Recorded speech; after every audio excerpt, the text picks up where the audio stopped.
This is TehachaPod. Welcome. Sit back and relax as Budge and Corey Costelloe talk about things that are happening in and around Tehachapi. Now it's time for Key and Corey. Welcome to another episode of TehachaPod. Budge, Corey Costelloe. We have a special guest, Senator Shannon Grove. Senator Grove, thank you so much for joining us today. Oh my gosh, it's absolutely my pleasure. And I'm really glad you guys put this together. I mean, when I know we talked about it at the PG&E town hall that we had, and you said you were getting a lot of viewers and people were logging on to get updated information. So great job. I'm glad you bring that up because I think you might be the first two-time guest, because technically we had sound from that on one of our first episodes. So now, yes, we've got you live via teleconference for. So you're the first two-time guest of TehachaPod. Ooh, going down in history. Yes, there you go. With this podcast, we are again right in the middle of this COVID-19 crisis that's impacting the United States. We are socially distancing this podcast. We're in 3 different locations. Senator Grove, where are you at right now? So I'm in Sacramento. You're taking care of business. You're doing it remotely, even though you're in Sacramento. You were mentioning before we started that you're not allowed to go into the Capitol because of the crisis. Is that right? So, right. So we're limiting the people that can go into the Capitol. So today I'm in Sacramento just in case we were able to attend a hearing. It's the very first time that we're having a hearing, and the Senate Pro Tem Tony Atkins and myself and the President of the Senate put together remote voting. Obviously, we had to make sure it was constitutionally correct, that we had adhered to all transparency issues, made sure the public had an ability to, chime in on anything that they wanted to comment on, and then make sure the press was satisfied with the transparency that we were giving the Californians and the American public for us to be able to do this, and prove that the person voting was really the legislator voting. Right. So this is our first stab at it. And so we do have an actual hearing going on right now. And the hearing is a budget oversight hearing. And they're actually just going to be discussing the $1 billion purchase that the governor has put forth about purchasing masks from China for $1 billion and a couple of other items. I know when we spoke with Assemblyman Fong, he had brought up this same issue, trying to figure out how to keep business going in the Capitol with all these different restrictions. So what was that process like, trying to figure out the remote voting aspect and throw it together in fairly quick order? So the Senate Pro Tem, which is Tony Atkins on the Democrat side and myself on the Republican side, both of us as leaders got together and we worked with the president of the Senate, who's like the CEO of the Senate, you would say. She's the one that manages all the HR and all this new technology that we have to institute to keep things going. So we want to make sure that we maintain the mission of the Senate. We make sure that we, adhere to our responsibility of, making sure that we address the issues that the Californians expect us to address. But we also have this kink thrown in, which is, COVID-19 and the coronavirus, and it made all of us leave the building March. I think we left March 13th. We left the building and kind of signed everything over to the governor. So we do have concerns, both her and I, and so we worked really, really hard with Erica Contreras, the president or CEO of the Senate, and she put together with attorneys, did the whole background on making sure that we were constitutionally protected, that there was a transparency issue, we were, protected from lawsuits and those kinds of things, and she did a really good job, and so the public is allowed to come in. They do have to make social distancing. I think the whole hearing room will only hold 12 people based on social distancing, but they can come in remotely if they would like as well. And we have 2 senators actually in the hearing room sitting way apart, one Republican and one Democrat. And then all the other members of this committee are on Zoom calls or remotely participating just like we are today. A little earlier this week, you and a couple of other senators had put together a letter that you sent to the governor talking about a plan to reopen California's economy. Can you kind of talk about that a little bit? So we realize that our number one priority right now is to make sure that people are safe, right? We want to protect lives and make sure that all Californians are safe.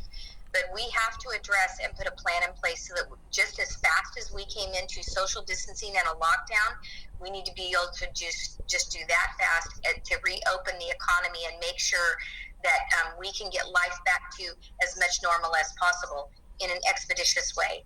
We have to do that. And, our hospitals in Kern County are pretty much empty. We're waiting for this surge to take place, but we have a lot of people at home that are really struggling to be on this lockdown. You have students that are having problems with distance learning. You have food banks that can't deliver the food for people that can't afford the food.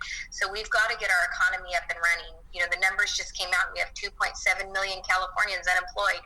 That's a sad state. We got businesses that are operating in diminished capacity or closing their doors.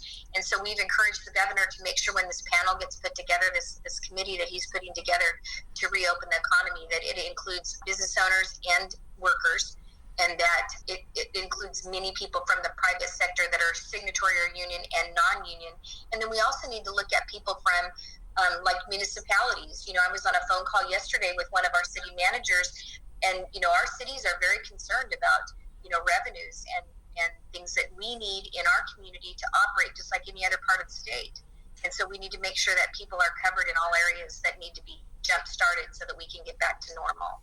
You know, the governor had mentioned that he is going to depend a lot on local data for some of these decisions, because I think we're doing this all statewide right now, but the different parts of the state are different parts of the state. We're not, you know, Kern County Public Health just released a new dashboard today with really drums the numbers down. There's 22 people hospitalized in the entire Kern County right now. That's it. In the entire Kern County. 8 hospitals have 22 people that are hospitalized with coronavirus. There's 350 plus recovering at home, and 200 have already recovered. So we're seeing actual real numbers in terms of what's going on. My worry, and a lot of folks' worry, is that the local data is not going to get to the governor, or they're going to be maybe unwilling to open pieces of the economy, because I think we could probably open Kern County in a couple weeks with some new measures in physical distancing, that sort of stuff, and be okay. And I don't know if that message is going to be able to get to the governor and the OES team and all that.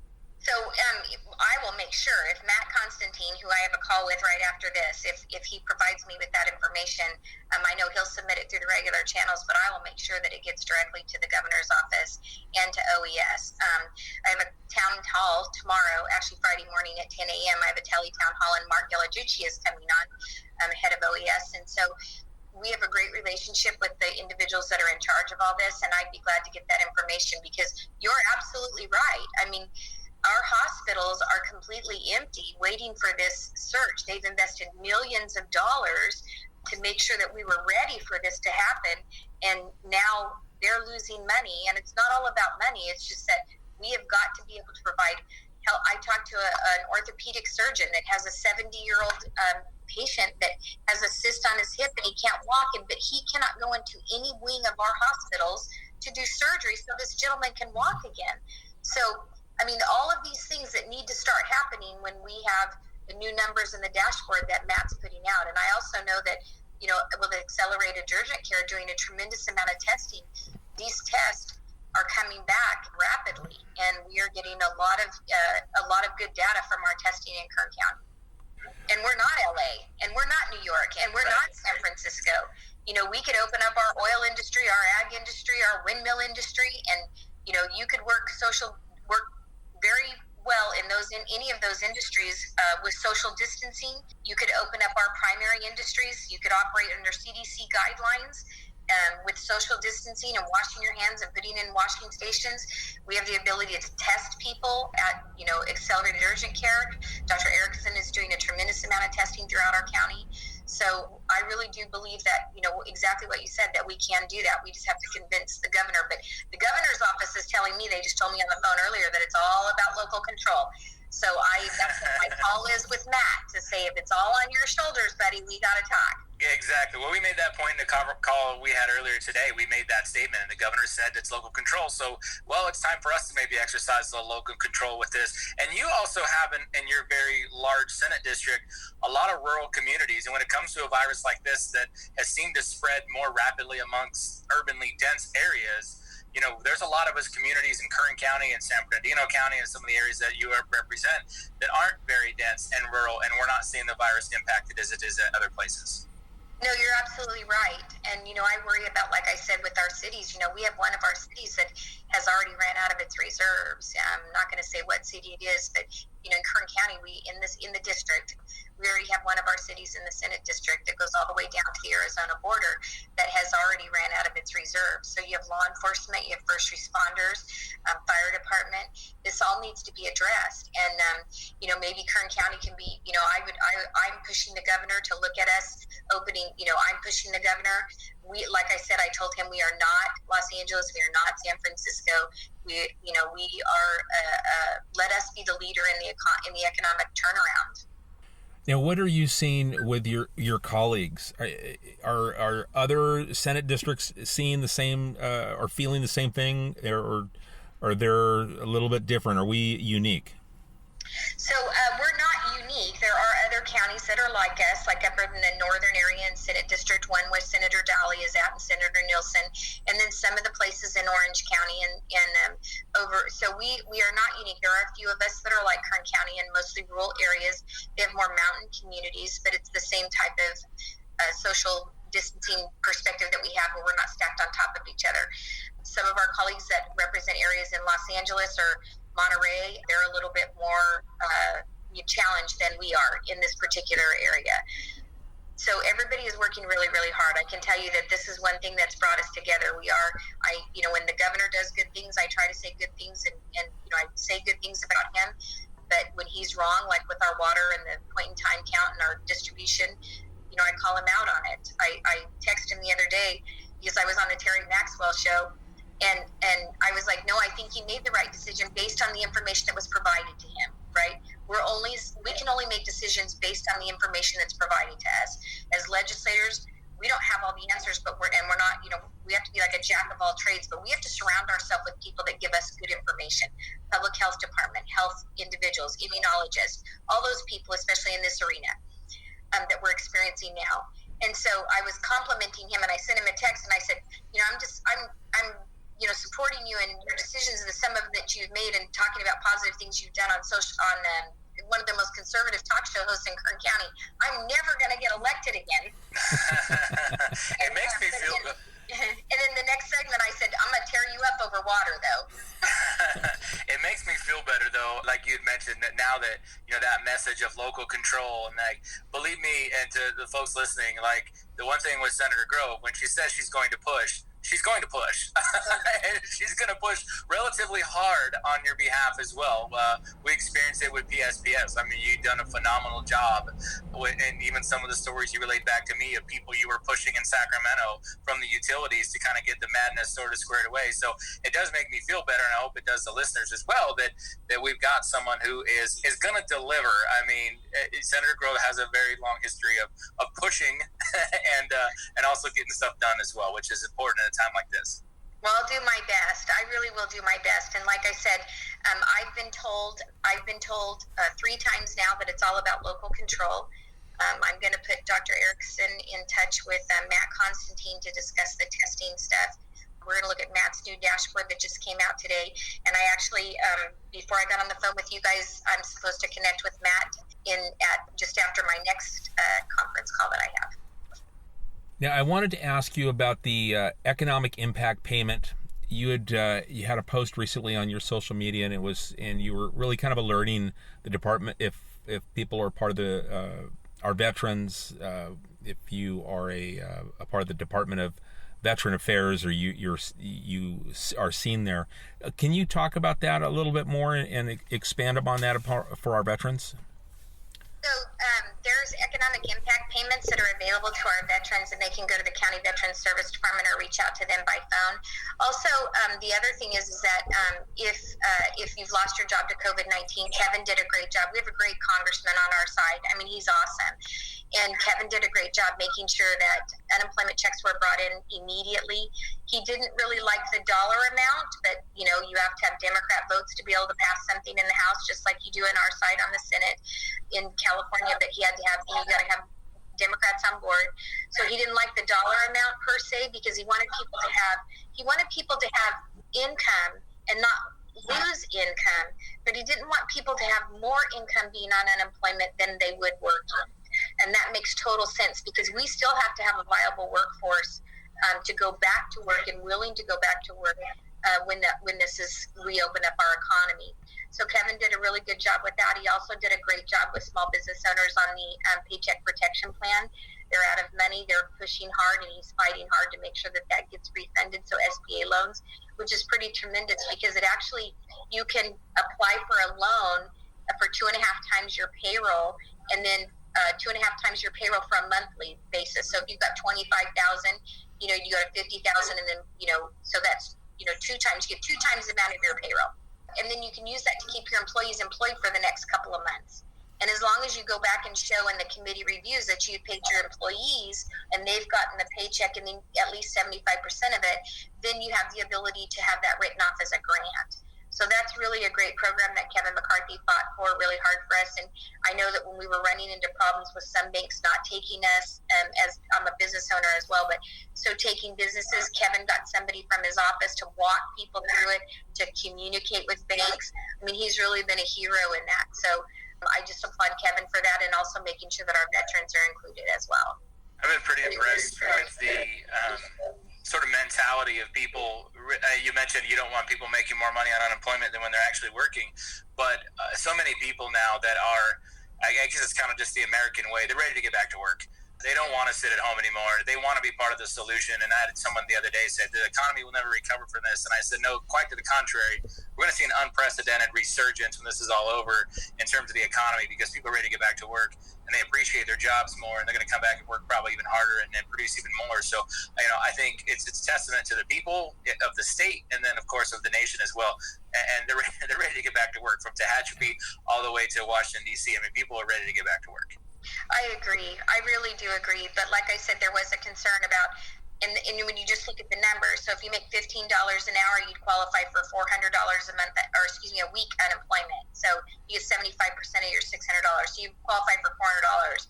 If you're on unemployment now, plus the $600, you could stay at home for $1,000. So there would be people. I agree that we have an amazing society that is ready to get back to work. I mean, we miss each other, right? This social distancing thing is pretty rough because we do miss each other. I saw somebody at Costco that I hadn't seen in a long time, and I just brought tears in my eyes, and I just wanted to give her a hug, and we were just kind of like hugging from a distance. I mean, we're social people, and I miss the community. Yeah. We're handing out food to people, and this lady came to the food to get a food basket, and she had 2 little kids in a stroller with those little bitty round wheels, right? And she'd walk like 4 miles to get this food, and they give her a 50-pound box, and you just want to just scoop them up and help them, because it is very difficult to go through this process. But the number one thing we need to look at, our hospitals are empty. We've got to make sure that we get our hospitals back up and running. We have patients that need care. 2.7 million Californians are out of work, and we need to get people back to work. And businesses are closing or are operating on diminished capacity, and that's what we need to do while still making sure that Californians are safe.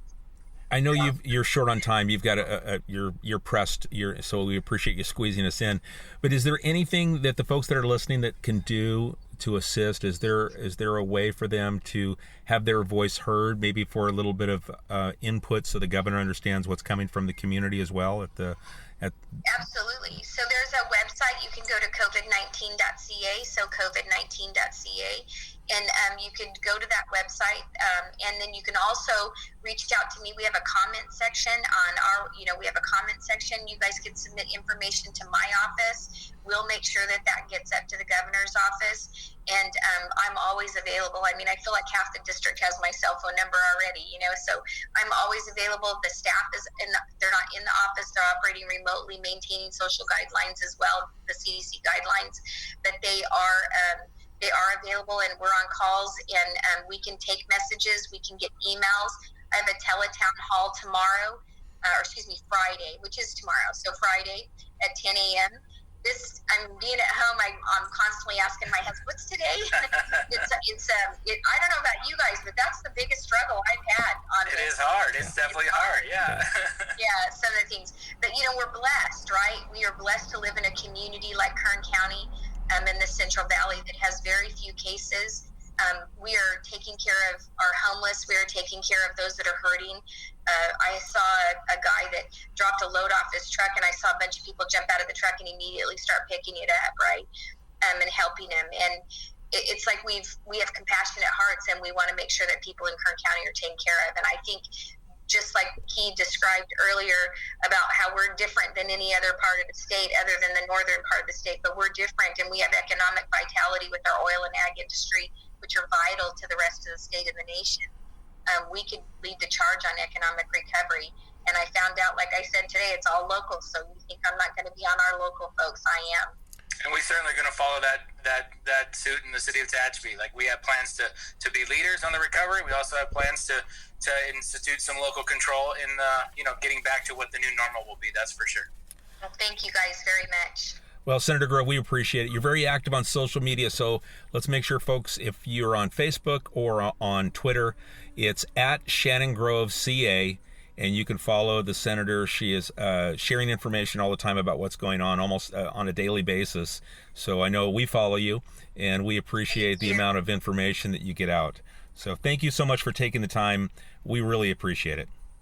Okay, thank you. You guys have a great day. You're listening to TehachaPod. Corey, we had another opportunity today to talk to someone who's right in the middle of fighting for the people here in the state. I mean, we talked to Assemblyman Fong a couple of weeks ago. Today, it's Senator Shannon Grove. Yeah, and I think to go back what I'd mentioned to her, it's great to know, because we're going to have that local control, because and the governor is doing what he needs to do based on a lot of stuff he's seeing out of the metropolitan areas, and that's obviously where the biggest potential for spread is. And there's worried sometimes if you open things up, those folks that could be exposed to the virus could go elsewhere in the state. But I think really it's important to look at that local control, county by county, and get that information. And I think really that information that came out in the Kern County Department of Public Health's new portal, showing exactly what the hospitalizations are, who has recovered, who's really just sitting at home right now and letting this thing take its course. That's what those are the numbers that are going to be very important. I'm glad to know that she's going to be pushing that through Kern County Public Health to the governor and to the governor personally, because again, as I pointed out, when she says she's going to push people, she really will push people, and in a respectful and professional manner, but we'll do so because to make sure that Kern County is represented, because we do get overlooked because we're not a large metropolitan area. Yeah, exactly right. And in our economy, as she had mentioned, with oil and ag, wind, solar, among other things, but those are some large industries where there is social distancing in place. Yeah, I mean, a perfect example, too. I mean, let's talk about private space flight and private space travel. I mean, NASA just issued a contract to a company out of Mojave Air and Spaceport, $75 million worth of stuff that's going to create this vehicle that takes stuff to the moon, freight to the moon in advance of astronaut flights back in 2022. So that's happening. And obviously a lot of what we see in Tehachapi is folks who work at the Mojave Air and Spaceport live in Tehachapi, a lot of those engineers and those workers, and they do a lot of remote work. They do a lot of remote work anyway. Even before this, they had people that work remotely. And so that piece of the economy, and there was a study done that showed that Kern County's economy was like the 13th least susceptible in the nation to COVID-19 impacts. I mean, there certainly are pieces that are going to be impacted, your retail, your restaurant, and those have impacts on local coffers in terms of operating funds for cities and counties. But you do have those sectors. I mean, the renewable energy hasn't missed a beat. They're at work every day like they normally are. They might have taken their own precautions inside the office, but for the most part, that industry has not changed. The folks I know that work that industry, nothing's changed. They're going to work as normal.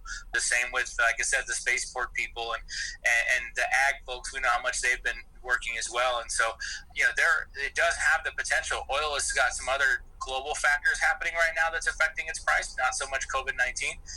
And that's been obviously an up and down industry. But you're right. I mean, this economy has got so much potential to sort of lead the state back because we can keep doing business that it needs to get open sooner rather than later. Even if the rest of the state doesn't, there's definitely an importance to Kern County being able to pretty much move as freely as possible. Now, there's some resources that are out there for our small businesses and individuals. You highlighted that in your economic development newsletter. Can you touch on that a little bit? Yeah, so we mentioned a little bit with Senator Grove about these, but the payroll protection plan, that's pretty much out of money right now. So if you didn't get in on that, I would still get your applications in and ready to roll because there's a potential that's going to be sort of replenished for right now. But also the economic injury loans, those are out there, and there's plenty of resources on our webpage at liveuptehachapi.com under the business tab in the COVID-19 resource page, where you can take you to those links. We also have the guide that we put together that has a lot of those links as well, state and federal links to some of these programs that are available. So certainly get yourself in the queue, even if right now there's a potential that some of these have been depleted of resources. Get yourself in the queue, so if it does come back online, you can be ready to get your piece of it. That's for sure. Good deal. Okay, is there anything else you want to add in for the folks before we wrap up another episode of TehachaPod? No, I think that's good. I just want, people should just continue to, take a common sense approach to all this, physical distancing wise. You want to wear a mask. If you don't, then don't. I mean, it really, be smart about it and make the best decision for you. And I think that'll help folks as we move forward, and hopefully continue to lower some of the numbers and get us on a nice road back to recovery economically and open things back up in the state. And as Senator Grove said, you can reach out to her if you want your voice heard, whether you believe everything should open up or should stay put. She wants to hear from you. She's going to get that information back to the governor and to others in the Senate. So reach out to Senator Grove. Again, her social media is Twitter, Facebook, or Shannon Grove CA, and you can follow her. And if you have questions for us, for Corey, Greg, myself, a topic you'd like us to talk about in a future episode of TehachaPod, shoot us an email, media@TehachapiCityHall.com. Thanks for joining us. TehachaPod is a conversation about Tehachapi designed for the people who live here or who would like to know more about this mountaintop community. If you have a question you would like answered, email media@TehachapiCityHall.com. We will try to answer it on a future episode of TehachaPod.